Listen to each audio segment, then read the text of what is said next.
Good morning and welcome everybody, especially the Sullivan family, the McLaughlin family, Save Our Somerville, and friends of Ryan and Kevin Sullivan. Thank you all for coming out this morning. I'm Mark Niedergang. I represented Ward 5 on the school committee and the city council for many years, and now I am a retired private citizen. We're really happy to be here on this sad occasion.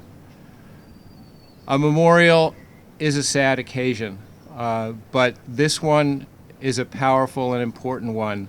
The message on this beautiful memorial that the McLaughlins and others have put together is really profound and powerful. So thank you all for coming. We have 5 speakers this morning, all of whom will have more important things to say than I do. And I just want to recognize one elected official who's here who won't be speaking, and that is Beatrice Gomez-Morcad, the Ward 5 City Councilor. Beatrice, thank you for coming. Also, I want to recognize Mark McLaughlin, who had a very big hand in this memorial, but he will not be speaking either. So our first speaker is Steve McLaughlin. Steve and Mark were the driving forces behind the production of this magnificent memorial. Steve? Hello, everyone. I'm going to try to keep this brief, but now that I think about it, I wrote that at the start of the speech, and so it's not true, but for those of you who don't know, I'm Steve McLaughlin. I also wrote that, previously. No relation to Matt McLaughlin. The fact that we look exactly the same is just a coincidence. Ryan Sullivan was and still is my best friend. Kevin Sullivan was the 4th big brother I didn't know that I needed.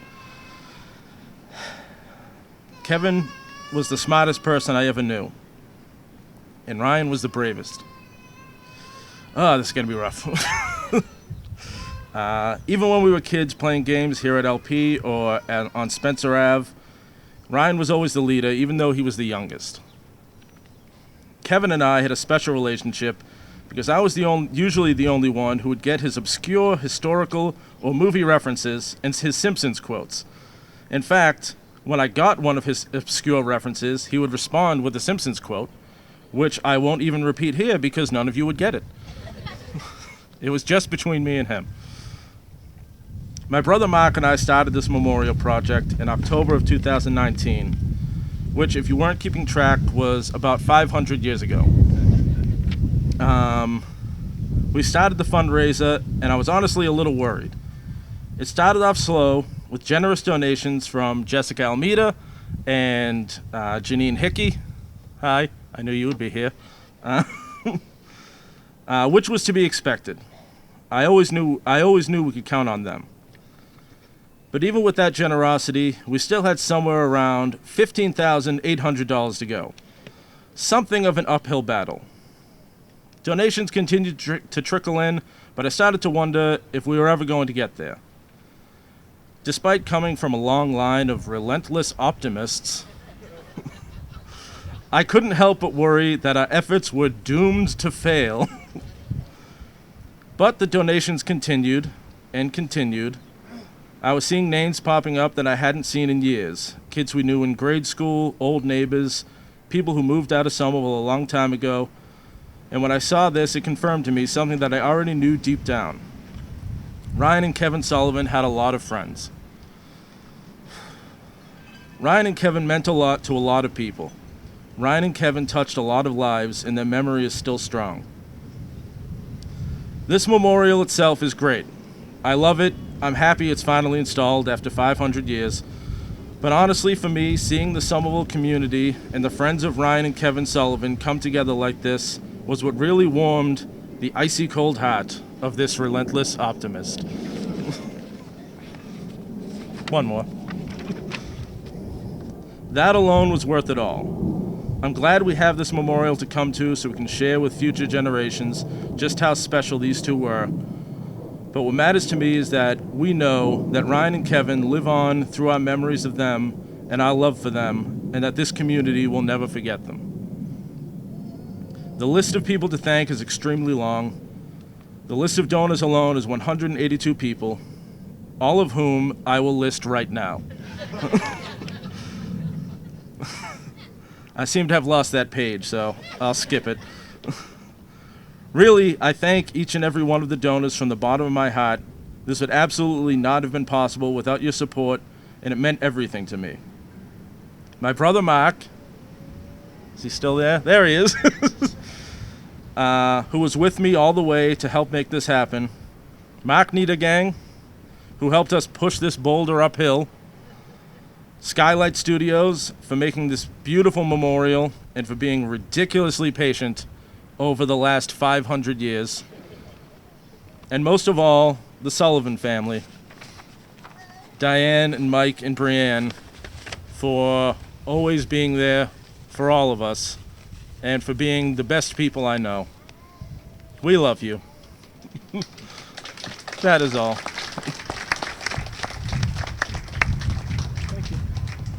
Thank you, Steve. It's an incredible blessing when somebody's heart is breaking. It's an incredible blessing when somebody whose heart is breaking can make you laugh. And now I want to introduce our mayor, Katyana Valentine.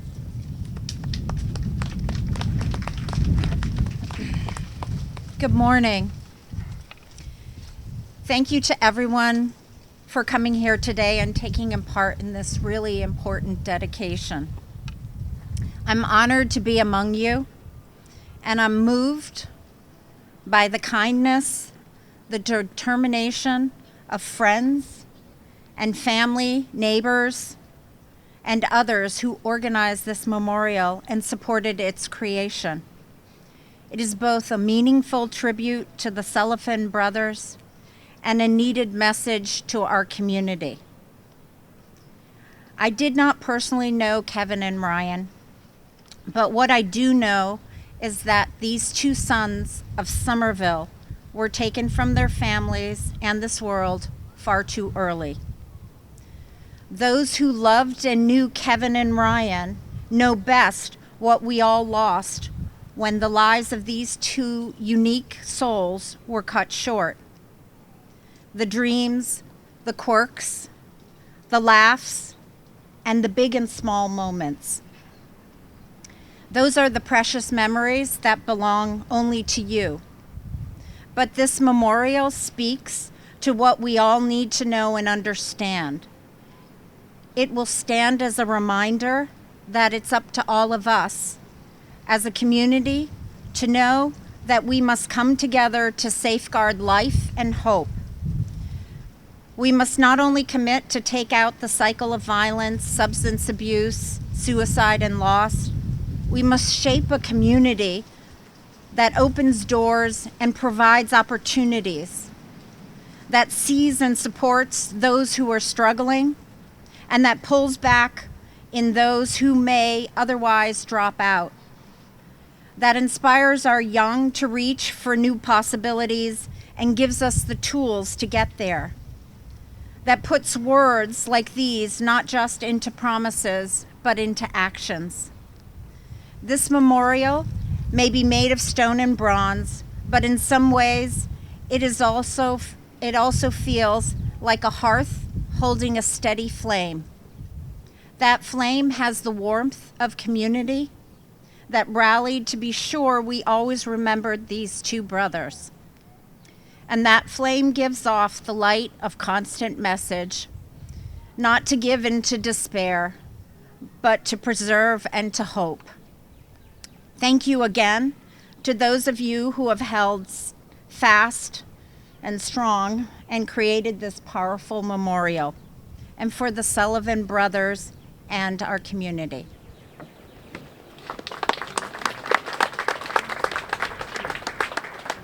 Thank you, Mayor Valentine, and now Jules Stevens, who was with Ryan Sullivan the night that he died. Jules? I'm wishing I printed this out as I was encouraged to, but we'll see. I'll do the best I can from my phone. To those of you who don't know me, my name is Jules Stevens, and I was among many people lucky enough to call Ryan and Kevin dear friends of mine. I'm honored to see everyone who made it out for this ceremony, even during a work day, and want to thank you all, and especially want to thank the McLaughlins who made this idea both possible and a reality, and to the community that donated all that money it took to make this happen. You all have my undying gratitude. Writing this, I thought of what to say. I could have just told hundreds of stories I had with Ryan and Kevin, but I think we all have those stories. And instead, I wanted to focus on what this memorial is really here for. Ryan was truly, as the memorial says, one of the nicest and most selfless kids I have still ever met to this day. He had a smile that would light up the room, and in our group of friends, we loved him and looked at him as our younger brother, even though he was only 1 year younger. I know probably most everyone here knows I was with Ryan the night of the tragic incident which resulted in such a senseless loss of life. And I'm not here to rehash that, but to remember him and Kevin for the people they were and impact they had on so many. After Ryan's passing, our group of friends would get together every year on July 2nd and also often on his birthday on November 23rd, which Ryan and I like to celebrate together since mine was 3 days before his. But as time went on, we kept looking for places and ways to pay tribute and remember him. From vigils, writing tributes, and putting up Irish flags and pictures of Boston Championship on the fence on Warwick Street, which is now almost completely torn down, to visiting his grave site with the beautiful Celtic symbol that Brienne created and came up with, and where he rests with so many other angels from our city. To then a beautiful plaque made by another one of his dear friends, Paul Anderson, who is also with us today, and was part of our close-knit group of friends, which I am referring to, which really felt more like a family. We hung that memorial on the fence on Warwick Street until it came to our attention that that fence was going to come completely down imminently, and that the plaque had to be removed so it too wouldn't be torn down, which was luckily snatched in the middle of the night by Jonathan Reese, another of Ryan's brothers, and piece of family, to now having this truly breathtaking and beautiful memorial which cannot be replaced with a condo. After Ryan passed away, Kevin became like an older brother to me. He would check on me and our close group of Ryan's friends regularly for years after Rye Guy passed away. Even while dealing with his own demons and PTSD, he would see how we were and spend time with us. And those who knew Kevin knew he wasn't the talk about feelings kind of guy, but he would ask and care about mine, and ask how we were doing. Losing him some years after Ryan was definitely another one of the very hardest losses of my life. There have been so many young lives that we have all lost too soon in this city, and there could be memorials all around Somerville. That being said, as much as I wish there were, I know for me and many others, this one is extremely special and heartwarming to see. To Diane, Mike, and Brienne, I have never quite had the words to tell you how truly incredibly sorry I am for all you have endured. But I hope this memorial and seeing the money the community contributed and came together gives you all some sort of comfort of how many lives they touched in their time with us. And now their memories will outlive us all. To his family, I love you all, to my dear friends who have kept Ryan alive inside of us, and those who are here who have kept Ryan and Kevin inside their hearts and have done the same. I love you all too. And this is why this is here. And thank you all for being here. Finally, I believe all we can hope when we pass on is that we made an impact in some positive way while we were here on earth. And to the Sullivan brothers, all that's left to say is wow. I love you both forever. Thank you.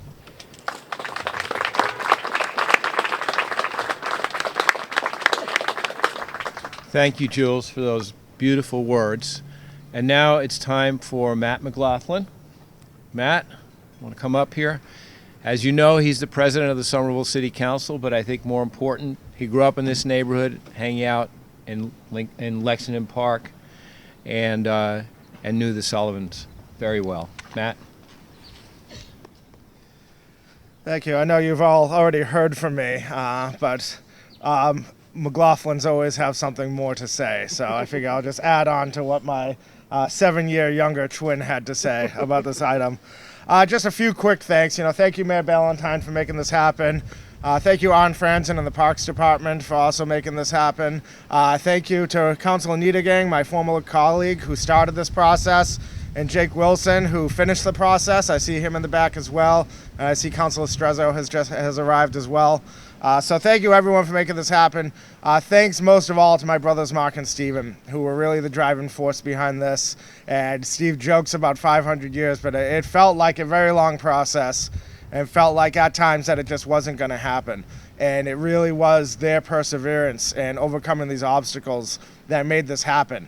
And it's kind of a good metaphor for the obstacles that we have to overcome all the time, because this is a small obstacle compared to what we've already overcome and what still needs to happen in this city and in this country.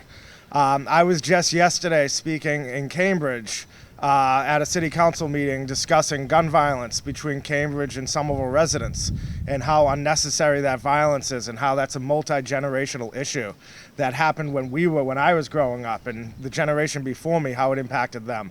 And next week I'm going to be at a basketball tournament memorial for a Tibetan child who was 16 years old, who was killed by a friend of his with a gun in his own home. And you just see how this violence is multi-generational, it's multi-ethnic, it affects everybody, and it affects the people all around you, and just the people here, how Ryan and Kevin's death have affected all of us. And it was a very difficult time, but I remember those days and became resolved myself to try to address these issues. And Ryan's death definitely directly contributed to our start and Save Our Somerville, which is the shirt Mark's wearing right now. It contributed to me running for office. I contributed to my brother Danny working for Somerville Cares About Prevention and later Teen Empowerment. It contributed to my brother Mark becoming a police officer to serve this community. And what we've learned through this process, through our pain, is you have to take that pain and build something with it. Otherwise, it destroys you. And to build and create something, and even in the metaphor of this monument here, to do something with that grieving and that suffering, because what you put into this world matters. What you do in this world really matters. And we could turn around and let the violence affect us, and lots of times people who are impacted by violence, who are impacted by suffering, turn around and put that suffering on other people, because that's just all we know. And it's up to us to turn around and, instead of putting pain and suffering and violence into the world, to put love and healing into the world. And I feel like that's what we're doing right now.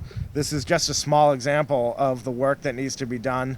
And I think this monument here is just a metaphor for the legacy that Ryan and Kevin have left in all of us. Their legacy goes on through each person here. And I hope when we all leave, this was 20 years ago this happened, almost 20 years ago, and it still impacts me, it still impacts everyone here.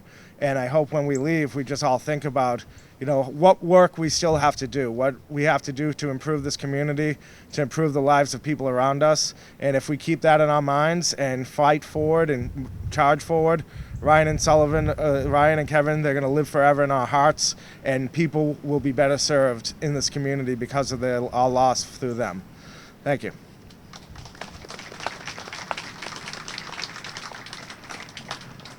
Thank you, Matt, for those inspiring words. I really miss listening to you in the city council. Seriously, I'm serious. I love to hear you talk. So Denise Provo very much wanted to come today and speak, but she doesn't seem to have been able to make it. And so I'm just going to say thank you again to all of you who have come out for this. My respects to the Sullivan family in particular.